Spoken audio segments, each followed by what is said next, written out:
Muy buenas tardes a todos. Ah, bueno, vamos a entrar ahora en materia directamente. Como los que me conocen ya lo saben, me gustan los juegos, me gustan las rompecabezas. Y aquí tenemos un dibujo de un muy famoso rompecabezas chino que se llaman los tangrams y tiene varias piezas geométricas, casi todas son triángulos.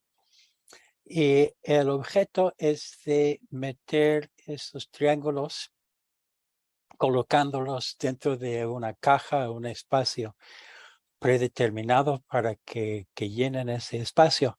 Yo recuerdo este juego desde que era niño y recuerdo que yo era muy malo en hacer en particular este tipo de rompecabezas, porque cuando te dan el problema, no te dicen estas líneas en medio, nada más te dan la forma de la caja en que los tienes que colocar. Entonces, matemáticamente, ¿qué quiere decir colocar una pieza dentro de la caja? ¿Qué es colocar una pieza? Pues básicamente es aplicar una traslación que es en términos de vectores, sumar un vector constante B0, B1 al vector XY. Ese es traducir, o más bien trasladar la pieza de donde está fuera de la caja a su posición dentro de la caja, pero también hay que aplicar una rotación para que se alinee como se requiere para que se compagine con las demás piezas. Entonces, yo voy a hablar de piezas que no se pueden voltear, se puede imaginar que atrás tienen otro dibujo o algo así. Entonces, el resolver un rompecabezas quiere decir colocar todas las piezas, aplicar traslaciones y rotaciones, de manera que las imágenes de los interiores de las piezas sean disjuntas porque pueden tocarse en los bordes.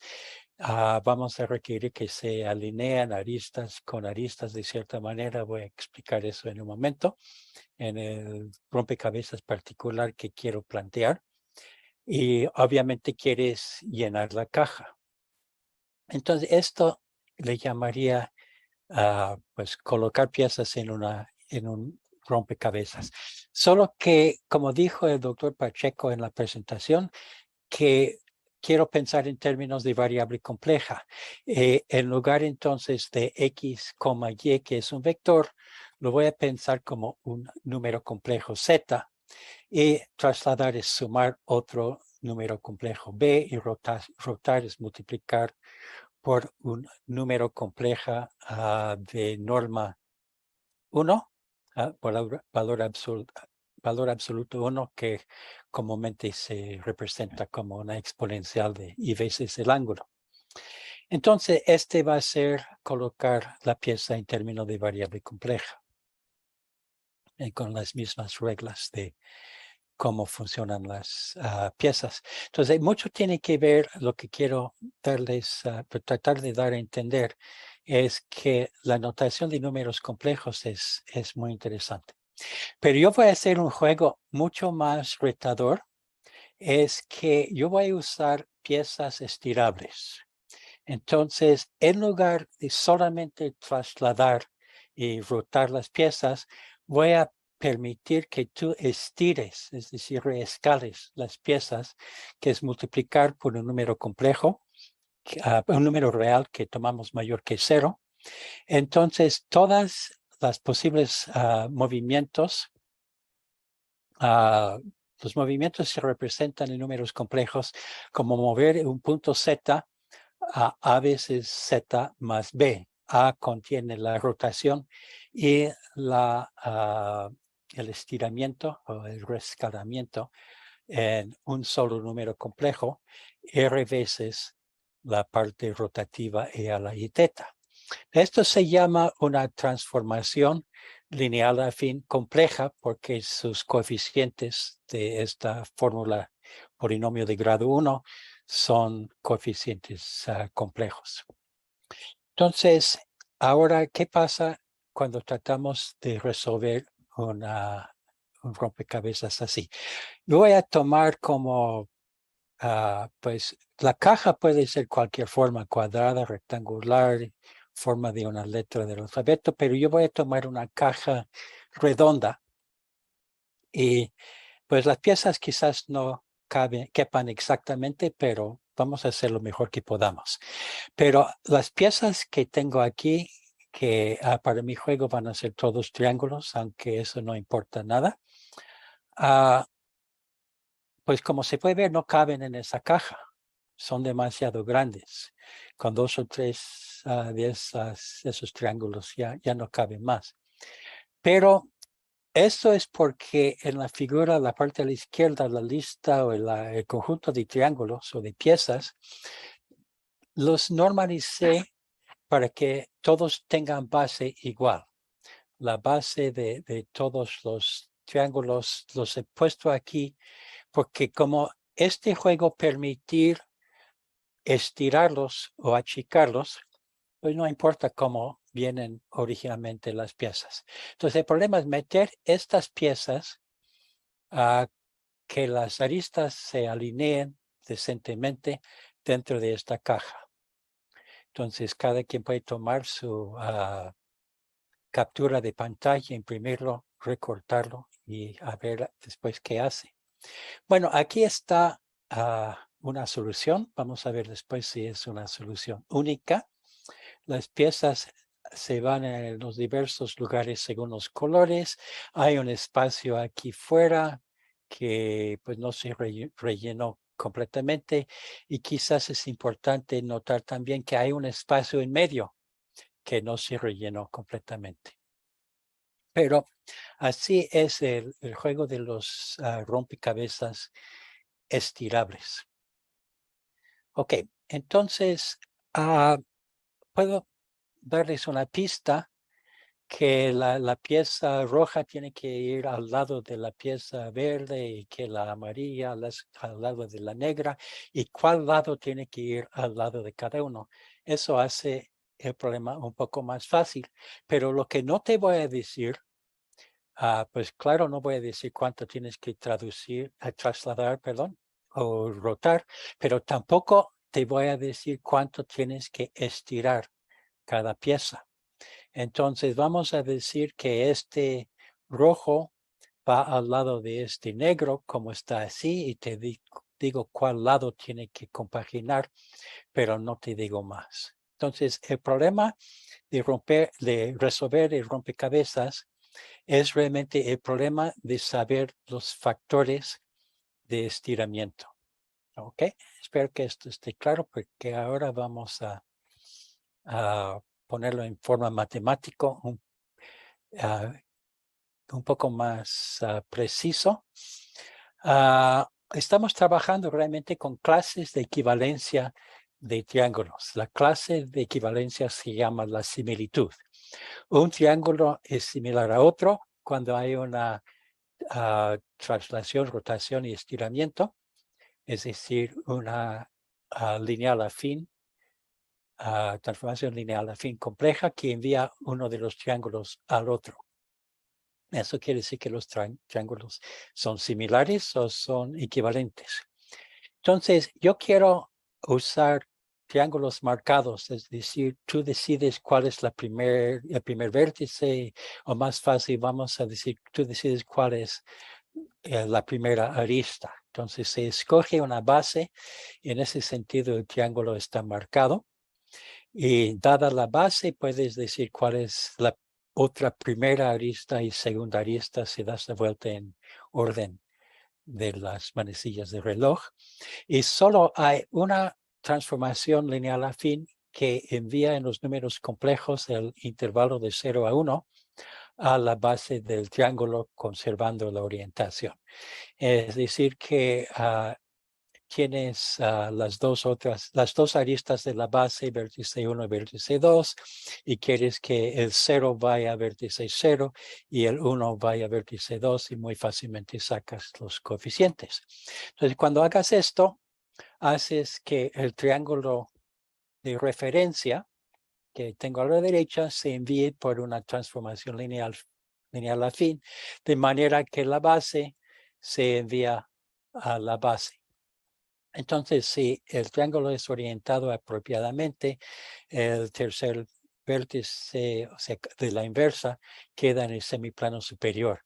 Si es la otra orientación, pues tendríamos el semiplano inferior. Entonces, el modelo del espacio de clases de equivalencia de triángulos módulo la similitud es el semiplano superior, los puntos con parte imaginaria positiva. Si este punto se pega al eje, entonces se tiene un triángulo muy chaparro, y se va verticalmente al infinito, pues se tiene un triángulo muy alto. Son diferentes clases de similitud. Similitud de triángulos marcados, más bien. Entonces, para entender el fenómeno tomo ese triángulo de referencia, tiene vértices, digamos, 0, 1 y B3. B3 está en el semiplano superior. Y le vamos a enviar a otro triángulo. ¿Y cómo lo hacemos? En general, si el otro triángulo es arbitrario, tengo que usar transformaciones lineales que se llaman no conformes o arbitrarias. Entonces mandamos X a Y a cualquier alfa X más beta Y, gamma X más delta Y. Y esto en números complejos, ustedes pueden hacer los cálculos. Se puede escribir que como enviar Z a Z más un número complejo que voy a llamar mu por Z barra. Y le voy a dividir por 1 más u, de manera que el 0, si mu es 0, entonces tapamos esto y z va en z entre 1. Es decir, el 1, el 0 va al 0, y el 1, como el 1 conjugado es el 1 va a 1 más mu entre 1 más mu, que es el 1. Entonces estamos enviando 0 en 0, y como se debe 1 en 1. Y lo que quiero hacer es que V3 vaya en un V arbitrario. ¿Cómo lo hacemos? Pues hay que escoger mu para que se haga. Entonces, eso quiere decir que necesito, pues, hacer un poco de cuentas. Y la respuesta es que mu es menos V3 entre V menos V3 barra, y después le pongo este valor de mu en la función z más mu z barra entre 1 más u, y me va a mandar V3 en V. Entonces, este número que tengo aquí tiene valor absoluto menor que 1. Entonces me da otro modelo para los triángulos similares marcados, que va a ser mu dentro del disco unitario. Y este cambio de variable también me va a ser muy útil. Cuando mu es 0, entonces es cuando es la función identidad, como mencionamos, y esto va a corresponder a que V es V3. Cuando U tiende a la circunferencia de valor absoluto igual a 1, el triángulo se degenera o tiene altura infinita o tiene altura 0. Ok, entonces yo voy a tomar como equilátero de referencia a V3 igual al número E a la I pi tercios. Esto hace que el triángulo de referencia sea equilátero. Esto es está en el plano Z, que está marcado aquí a la derecha, y ahora con diversos valores de mu, como 0.3, la imagen se ve así, con mu igual a 0.8, que está más cerca al valor absoluto 1, entonces la distorsión es más extrema, y se vale usar números imaginarios también, entonces se ven cosas que no son isósceles. Bueno, entonces podemos asociar la clase de similitud con este número de estiramiento mu, pero hay que tener mucho cuidado, porque esto es porque tomó como referencia no solo un triángulo equilátero, sino un triángulo equilátero con base horizontal. Y si la base no fuera horizontal, por ejemplo, voy a rotar 60 grados mi triángulo, entonces con el mismo coeficiente mu, me da una imagen completamente diferente. Los puntos 3 y punto 8 todavía dan, en este caso, triángulos equiláteros, pero no tienen nada que ver con los que había antes, y el y medio da otro también. Entonces, lo que tenemos que recordar es que el número mu y la orientación del triángulo equilátero, como está rotado originalmente, es lo que determina la clase de similitud de la imagen. Bueno, espero que me estén siguiendo porque ahora se pone más complicado. Entonces, antes de eso repasamos que la AZ más B, que no tiene Z barra en la fórmula, envía triángulos a triángulos similares, pero si se pone una mu en la con Z barra, se va a enviar a triángulos no similares, y la mu es una medida de cuánto los triángulos y sus imágenes faltan por ser similares. Pero estas dos operaciones, la conforme y la no conforme, no conmutan. Es decir, si estiramos y después rotamos, ¿cómo es? Si deformamos el triángulo y después estiramos y trasladamos, o si mejor estiramos y trasladamos y después aplicamos la deformación, no tenemos el mismo resultado. Estas operaciones no conmutan. Pero la postcomposición por una operación conforme siempre produce un triángulo similar. Entonces, si hacemos la deformación de la clase de similitud y después aplicamos la operación conforme, nos dan algo similar a si no habíamos aplicado la operación conforme. Ok, entonces vamos a poner el problema del rompecabezas de esta manera. Dada una triangulación por triángulos equiláteros y asignamos un factor mu, un coeficiente mu a cada triángulo, ¿cómo enviar esa triangulación a otra triangulación con la condición que rellene lo más adecuadamente al disco, desformando cada triángulo por ese parámetro mu? Entonces, aquí voy a tomar como triángulos de referencia estos triángulos isósceles, después los cambio por equiláteros, y cada uno tiene asociado un número mu que dice qué tanto se tiene que deformar. Y lo que quiero es deformar estos, tomar estos como las piezas de rompecabezas y acomodarlos bien, lo mejor que se pueda, dentro del disco. Este es un problema matemático bien planteado. Los datos son estos triángulos originales y punto 3, punto 8, punto 3i, lo que sea. Y la solución es colocar los triángulos distorsionados dentro del disco. Entonces les voy a explicar cómo se hace. Entonces, una transformación conforme en variable compleja es una función de una parte del plano a otra parte del plano, en que cualquier par de curvas que se intersectan se envían a otro par de curvas que forman siempre el mismo ángulo.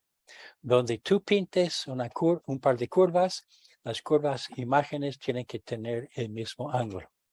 Esto se llama transformación conforme.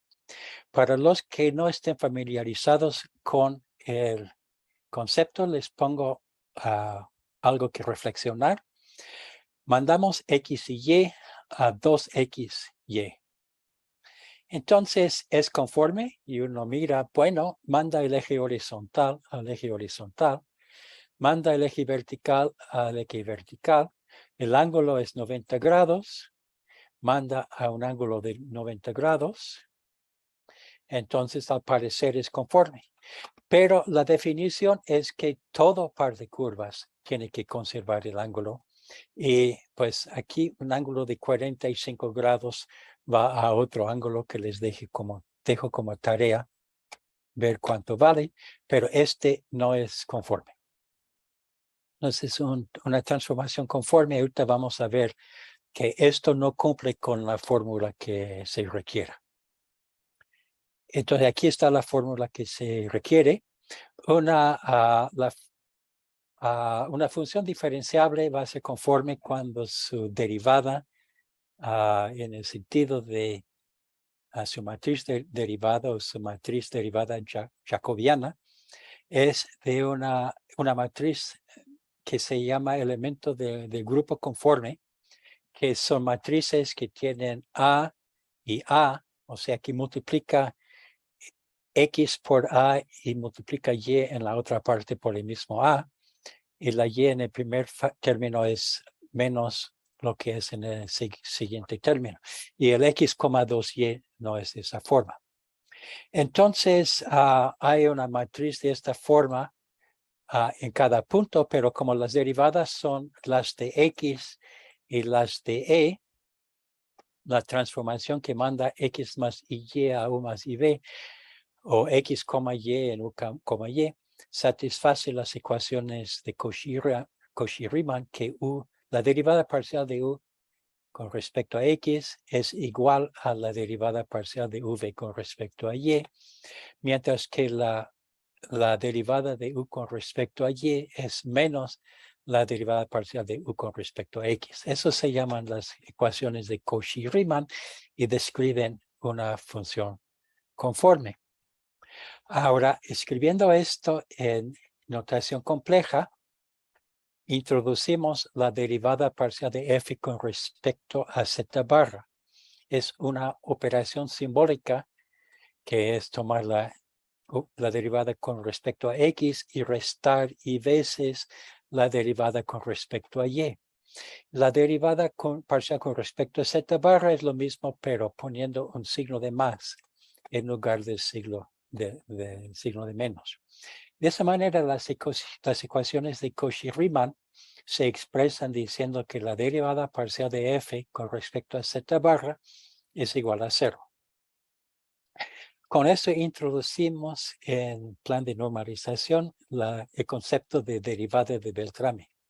La derivada de Beltrame de f, que voy a llamar a veces mu sub f, es el cociente de estas dos derivadas, la derivada con respecto a z barra entre la derivada con respecto a z. Entonces, cuando la derivada de Beltrame es 0, es porque el numerador es 0, y esto quiere decir que satisface las ecuaciones de Cauchy-Riemann. En esto se debe notar que f es un número complejo, tiene valores que son números complejos. Es un real U, la parte escalar, la parte real, y la parte compleja B es multiplicado por I. Esto quiere decir que cuando tomo la derivada con respecto a Y, obtengo un complejo, y este complejo se multiplica por I. Entonces pasan cosas complicadas cuando se evalúan estas expresiones. Y eso es porque la notación compleja empieza a ahorrar espacio que son pues 4 multiplicaciones en cada una de esas derivadas simbólicas. ¿Y por qué divido entre la derivada real? Es algo como cuando dividí entre 1 más mu para normalizar y hacer que los triángulos las cosas mandaran 0 a 0 y 1 a 1. Bueno, entonces la función es conforme cuando en todo punto su matriz es esta forma. Y esto quiere decir que las funciones analíticas son las conformes porque satisfacen la ecuación de Cauchy-Riemann, y salvo si la derivada es igual a 0, en ese caso la A y B de la matriz son 0. Y se sabe de los cursos de variable compleja que toda transformación conforme en el plano es analítica y por tanto se representa localmente por una serie de potencias. En cada punto hay coeficientes que esta serie representa la función. Eso quiere decir que podemos aplicar todo el conocimiento de los cursos de variable compleja, como las integrales de Cauchy, residuos y demás, para estudiar las funciones conformes. Y la derivada de Beltrame es interesante porque si se aplica a una función no analítica, pero esta real lineal no conforme, ¿cuál es su derivada de Beltrame? Bueno, la derivada con respecto a z es 1 y la derivada con respecto a z barra es mu. La cociente de uno entre el otro es mu. Entonces, la mu de esta f es la función constante mu. Por eso estoy usando la misma notación en ambos casos. Pero si tomamos cualquier función diferenciable, lo podemos aproximar localmente por una serie de Taylor. Y en notación de números complejos se expresa que es el valor en el punto, f de z es el valor f de z0, más una transformación lineal. Pero las transformaciones lineales se pueden escribir como las deformaciones que yo he escrito, es decir, tomar la identidad y el conjugado multiplicar por una constante y después reescalar con un número complejo. Entonces, para entender la acción de una función diferenciable localmente, lo entendemos por la forma en que distorsiona las clases de similitud de triángulos pequeños o infinitesimales, y después podemos rotar la figura y estirar, que es este factor, y luego trasladar. Ok, entonces, dada una función diferenciable es básicamente cuestión de sacar derivadas para calcular su derivada de Beltrame. Y la derivada de Beltrame satisface una regla de la cadena que probablemente sea la cosa más importante de todo el curso, pero no, o toda la plática, pero no tengo tiempo para explicarle más, salvo que si tú tienes dos funciones g y f y vas a componer g después de f, y si conoces la derivada de Beltrame de f y conoces la derivada de g, entonces puedes encontrar la derivada de Beltrame de la composición por esta fórmula. Entonces es interesante observar que en el caso de que g fuera conforme, entonces su derivada de Beltrame es 0, pues se desaparece una gran parte de la fórmula y nada más queda mu f entre 1. Entonces, eso es lo que les decía antes, de que hacer la distorsión y después aplicar una transformación conforme no altera la derivada de Beltrame. Los pequeños triángulos localmente se distorsionan de la misma manera. Ahora, yendo al revés, empezamos con la derivada de Beltrame. ¿Cómo encontramos la función con esa derivada de Beltrame? ¿Cómo encontramos una función f tal que mu de f es la mu que planteamos? Yo planteo cuánto quiero distorsionar triángulos infinitesimales en cada punto. Entonces, lo que estamos preguntando, ¿qué tan fácil es resolver la ecuación de Beltrame? De que la parcial de f con respecto a z barra entre la parcial de f con respecto a z sea igual a mu.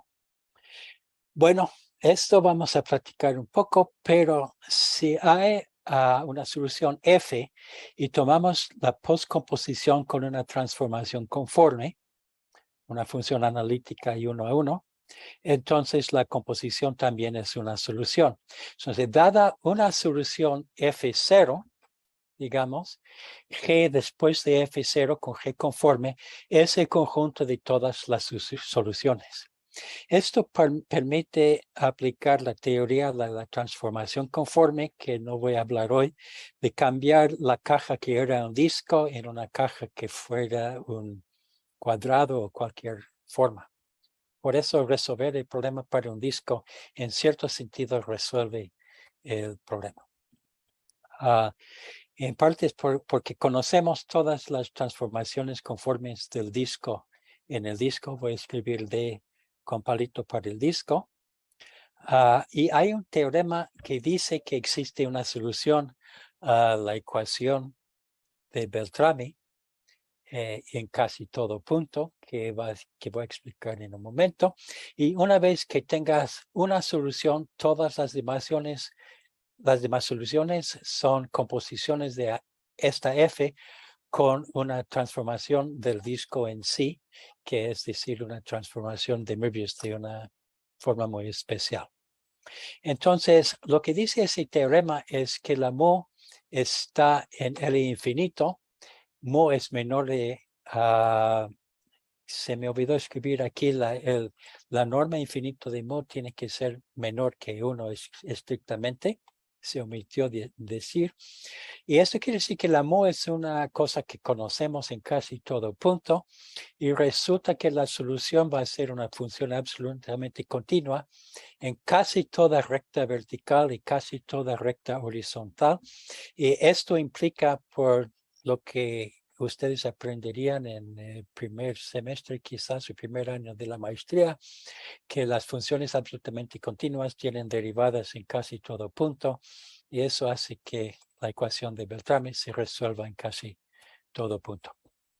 Esta ecuación de Beltrami, para el caso de que mu fuera real analítica, la resolvió Gauss, y después otros equipos, Korn y Lichtenstein, lo resolvieron hace más de 100 años, cuando mu tiene una condición que se llama Hölder continua, y después realmente fue resuelto completamente para, como lo dije en L2, por Morre en 1938, y toda la teoría en particular, si mu varía con un parámetro, si la F va a variar conjunta con ese parámetro, todo esto fue resuelto en la década de los 50 por Alfors y Beers.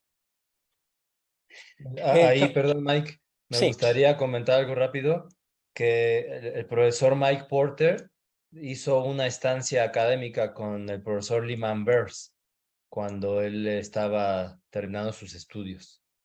¿Es correcto, Mike? Es correcto, y también es correcto que asistí a clases de Alfors, pero estaba yo en la licenciatura y ya lo dejé porque todavía no me faltaban antecedentes y se me hizo difícil. Perfecto, Pero me gustaba mucho el tema. perfecto. Adelante, Mike. Entonces, la pregunta es, ¿para qué queremos resolver una ecuación de Beltrami? Entonces, voy a dar una explicación dentro de las matemáticas.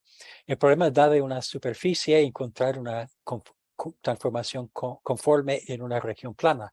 De hecho, esto fue propuesto en un concurso de la Academia de Bavaria y fue Gauss que lo resolvió, que como comentaba antes. Entonces tenemos una superficie en el espacio y queremos enviarlo conformemente a una región plana. Vamos a, pues no sé, ¿hay dudas que alguien haya metido al chat o seguimos? Parece que en el chat no, pero no sé si alguien hasta este momento quiera preguntar algo.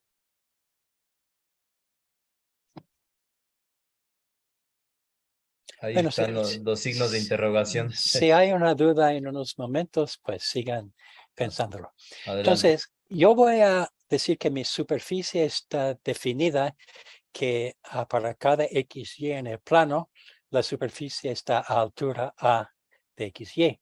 Entonces yo puedo proyectar esta superficie al plano y ya metí la superficie en el plano, pero esto no va a ser conforme. Entonces la pregunta ahora por lo menos se reduce a algo en el plano. Yo quiero ir de mi superficie conformemente al plano, pero nada más lo metí en el plano como Dios me dio a entender. Entonces yo quiero corregir esto con otra función de plano a plano. ¿Qué hay que hacer? Tenemos que aplicar a esto me faltó la F que se desapareció aquí, que la proyección de A de X y Y sea, bueno, que esta proyección hace una distorsión y tengo que hacer una F que lo desdistorsione. Básicamente, dentro de la superficie tenemos vectores X, Y y A de X, Y que pueden variar con el tiempo para formar una curva. Tenemos que calcular el ángulo entre las dos curvas. Aquí está por cálculo pues de vectores y derivadas, donde E, F y G en estas fórmulas se dependen de las derivadas parciales de E, F y G, F grande y G, con respecto a X y Y. Ese es un cálculo de unos minutos de multiplicación de vectores y calcular sus normas. Entonces, de esto se desprende de que la U y la V de la F que busco tiene que satisfacer este sistema que es el sistema de Beltrami, de ecuaciones, un sistema en derivadas parciales. La U de X, la V de Y, la V de X y qué sé yo, para dos funciones incógnitas. Pero si lo reescribes en términos de variable compleja, es la ecuación de Beltrami. La derivada de Beltrami de F, que es decir, de F con respecto a Z barra entre la F con respecto a Z, es la función mu dada por esta fórmula algebraica en términos de la E grande, F grande y G grande. Entonces, para enviar la superficie a plano, proyectamos a la superficie a plano, calcular las características geométricas E, F y G y de ellas, con esta fórmula, el coeficiente de Beltrami, mu, resolvemos la ecuación de Beltrami mu según la teoría, no dije cómo, y componerlo con la proyección. Entonces, pues resuelve entonces un problema geométrico interesante. Entonces hay toda una teoría. F se llama mu conforme si mu es su derivada de Beltrami. Es casi conforme si hay un número menor que 1 que lo acota, porque eso es parte de algo que es necesario para la solución. Y pues lo que hizo Morre, y lo limpiaron un poco Alfors y Beers, introdujeron unos operadores singulares que resulta que por dividir entre 0 en algunos puntos, cuando z es igual a w, no puedes tomar la derivada debajo de la integral, sino que sale algo diferente. La derivada de la T1 es la T2 y la otra derivada de la T1 te da la identidad. Y con estos se forma una sumatoria multiplicando por mu y aplicando T2, multiplicando por mu y aplicando T2 n veces y sumando todo, y pues sale casi trivial que es solución a esta ecuación. Y una vez que tengas la solución a esta ecuación con T2, usas esta función G y una transformación directa te da la F, que es solución de la ecuación de Beltrán. Para ver toda la teoría es como un año de cursos de matemáticas, de operadores singulares y también la teoría de transformaciones casi conformes. Entonces hay aplicaciones concretas. Por ejemplo, se toma un objeto, una superficie en el espacio, como la corteza cerebral, se quiere mandar a una esfera o esfera menos unos puntos. Y pues esto se puede hacer según esta teoría. Y si hay ciertos órganos dentro de esta superficie que quieres estudiar, lo mandan dentro del disco, mandas la parte que te interesa cerca del cero. Y esto se ha hecho en la práctica. Médicos han observado mapas de corteza cerebral y han visto si hay o no una lesión en tal parte comparando un órgano sano con órganos con lesiones, por ejemplo. Entonces, esto tiene aplicaciones muy prácticas y lo importante que hay que entender es que si fijas un punto aquí y ves su imagen ahí, hay una sola transformación que lo hace salvo rotando toda la figura. Entonces, eso es lo importante, que la lesión se refleje de una forma que no depende de la manera en que hiciste los cálculos. Después, esto resulta ser muy interesante porque los grupos cranianos, que son grupos de transformaciones que mandan un ángel a otro ángel o un pez a otro pez, se distorsionan por transformaciones casi conformes a cosas que no son el disco, pero de todas formas hay transformaciones de una parte a otra con los mismos colores. Entonces, realmente se desarrolló, lo que hicieron Alford y Peirce era para deformar esas cosas, pero el problema es que las derivadas parciales de X y Y son muy malas cerca de la frontera por los fractales. Los fractales arruinaron todo y eran necesarios para la teoría. Entonces, voy a nomás comentar para terminar que junto con un matemático de Japón, Hirokazu Shimauchi, desarrollamos un algoritmo que toma una configuración de triángulos en el plano, razonablemente, arbitrariamente fina, pero pues lo que quepa en la memoria de tu computadora. Entonces, estos triángulos son todos pues dentro del cálculo numérico son triángulos equiláteros. Llenan casi todo el disco, una parte en medio que es despreciable. Entonces se lee un archivo que está en el disco que dice un número complejo entre 0 y 1 para cada triángulo. Entonces a cada triángulo le asocian un número complejo.